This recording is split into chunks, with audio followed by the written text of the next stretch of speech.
effective as we can.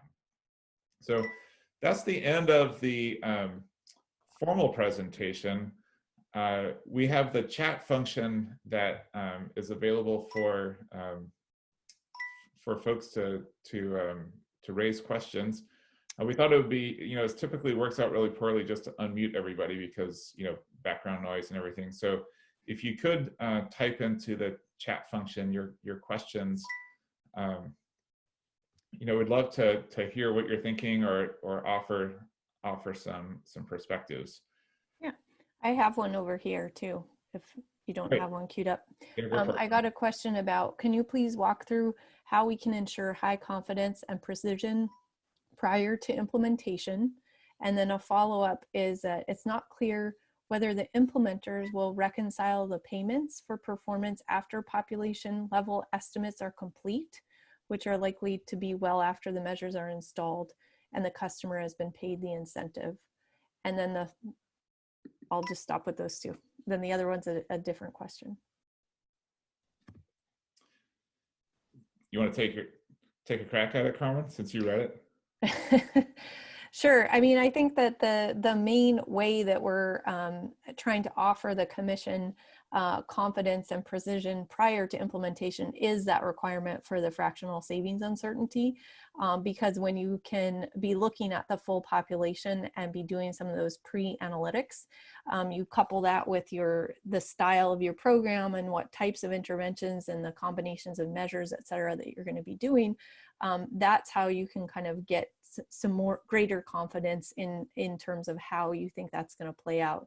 Now, this is a little bit of a chicken and egg game too, because people are going to be learning as they implement, and those are going to create actuarial feedback loops about what's worked, what hasn't. And I think in the pilot phase, we've seen how folks have been kind of learning as they're going and even having to adapt their programs as they get that feedback. So I don't think that you can have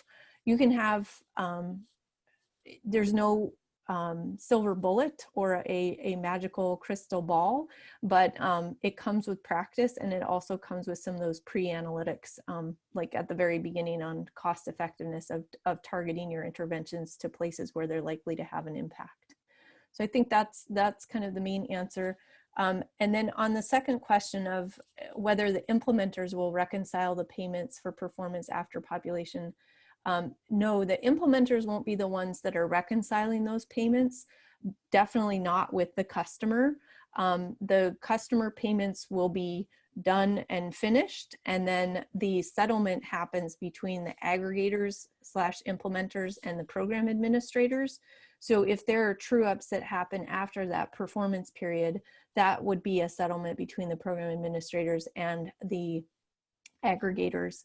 And it's even an option for the program administrators to make those payments to the aggregators, and they could just be settling up with the regulators. So there's a bit of flexibility in terms of how those reconciliation payments are happening, but I think it's pretty, I don't know if it's explicitly written, but it would definitely be a best practice to not go back to the customers to reconcile payments. There needs to be some clarity and finality there, but between aggregators and the PAs, or the PAs and the regulators, there's a little more flexibility.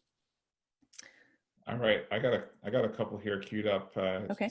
Sandy Fischler asks, can you talk more about how to qualify customers for participation effectively?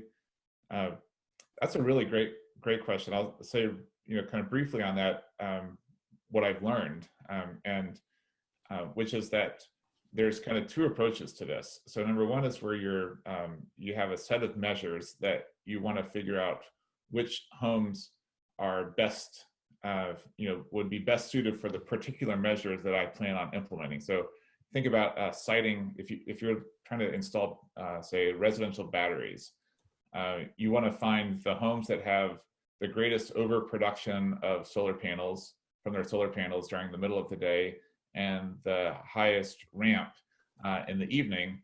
And then you go knock on their door and say, hey, we have a battery for you. Then the other way of thinking about it is that you're kind of measure agnostic. And then so a customer comes through the door and says, hey, I want to be more energy efficient. and then you look at the pattern of energy use in their home and you say, well, you don't have a lot of heating and cooling load. It's mostly base load. So let's look at a new fridge and maybe some smart plugs and light bulbs versus another customer that comes to the door that has, say a high season, they live out in the Central Valley and they get their air conditioner bills are really high in the summer. You're a great candidate for some HVAC and some shell work. So it kind of depends on which approach that you want to take with your program. If you want to have a set of measures that you try to find the right houses for, or a set of customers that you try to find the best measures for. And the next question comes from Jesse Mon about the FSU calculation. Yeah, that was, and wondering, about my chart here. This is for illustration purposes only, so don't be freaked out by it. For sure, it's likely, that you would get much better, smaller portfolio numbers based on your fractional savings uncertainty calculation than what's being shown in the image here. So don't be dismayed if you're thinking about I'm going to be targeting 50 customers for my program. That's a lot of times that's going to be fine, especially if you have deeper retrofits. And then the peak demand savings, why not just take the 3 hottest weekday non-holiday days during the baseline and performance period? The Deere approach sounds really strange. Yes, you're 100%, and I think wrong, but that's the rule. So we've got to talk to the powers that be and get them to realize that what they're doing is dumb and that there's a better way. I think that'll happen. It's just part of the peeling back the layers of the onion. You realize that there's dysfunctionality baked very deeply into our existing processes for doing this sort of thing. Yeah, and I would emphasize the orientation of historic programs, of course, have been on the energy savings, and the peak impacts have been kind of a sidebar. Oh, that happens too. And that's one of the big transitions that's really happening with demand flexibility.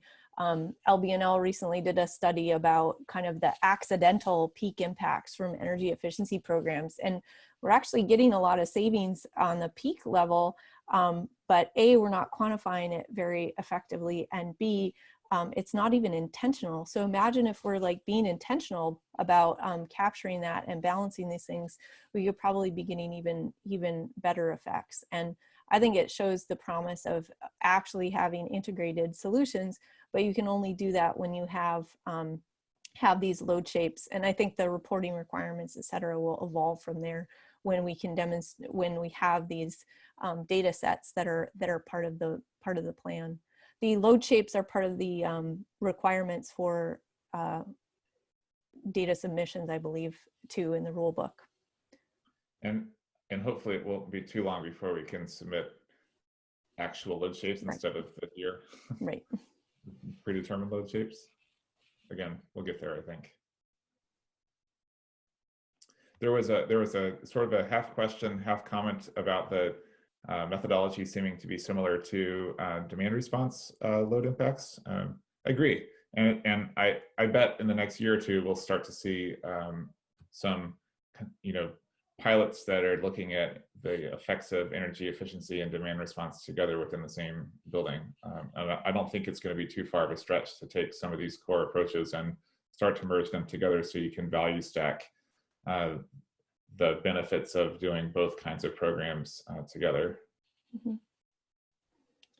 There's another question from Jesse Mon. Do NREs balance out with large enough populations?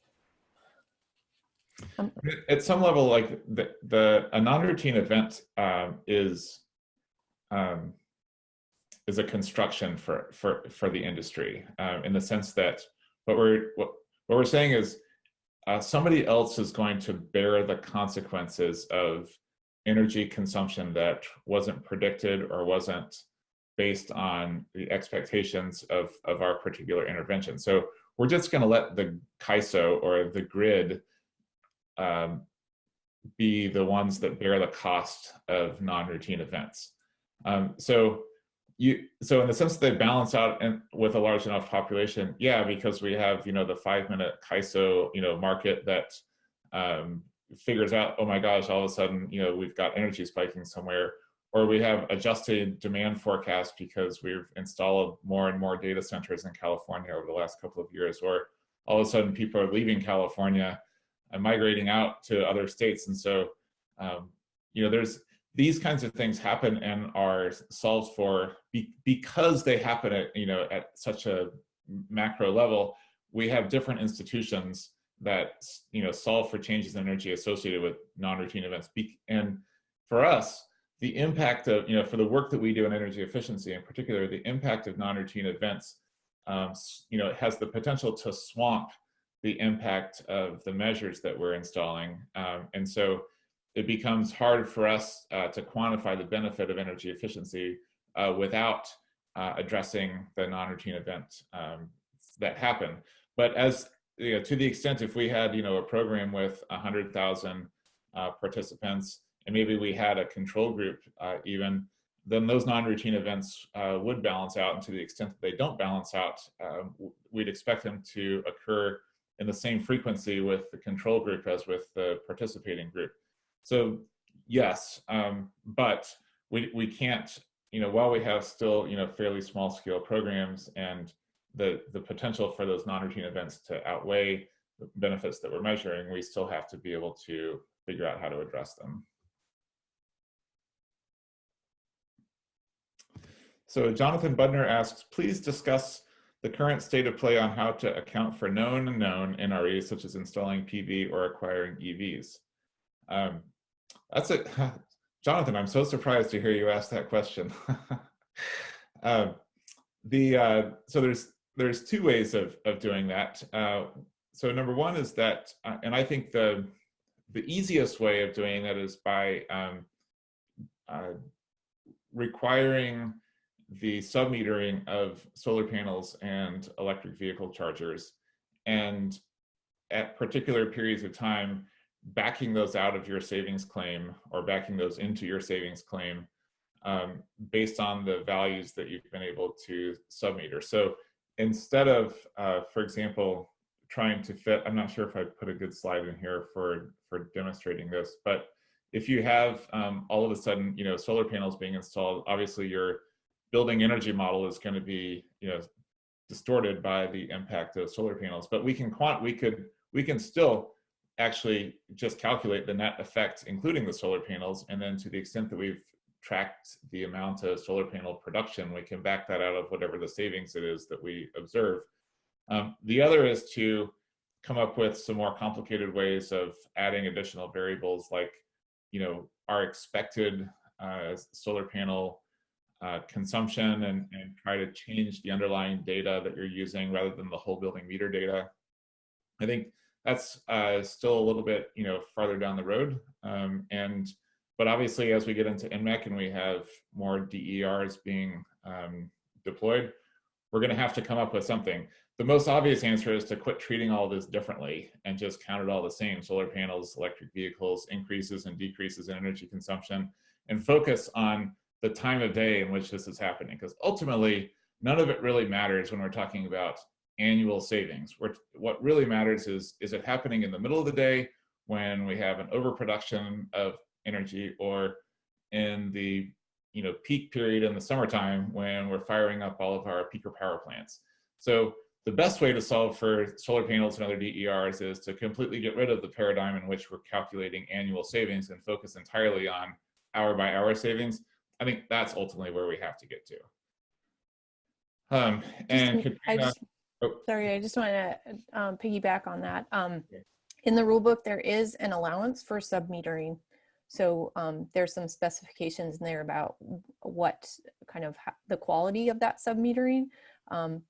And I think it was probably anticipated in the context of site-specific savings claims, but that might end up applying to, or you could leverage that in how you were dealing with some of these other things too, before we get to the more ideal world like McGee is describing. And we're just about at the top of the hour, but I'll sneak in Katrina's question, which is, I think, top of everybody's mind, which is like, can you trust the numbers? She put it more elegantly. you know, how will we be able to achieve accurate savings data with all these anomalies? How do we know if the projections are accurate? Sort of the fundamental challenge with meter-based savings. It's, you know, I describe to my kids what we do as how much wood could a woodchuck chuck if a woodchuck could chuck wood, and like literally there's no answer. So like, how do we know if it's accurate or not? There is no alternate universe that tells us this is what would have happened if, you know, things had turned out differently. And which is, you know, kind of goes back to the core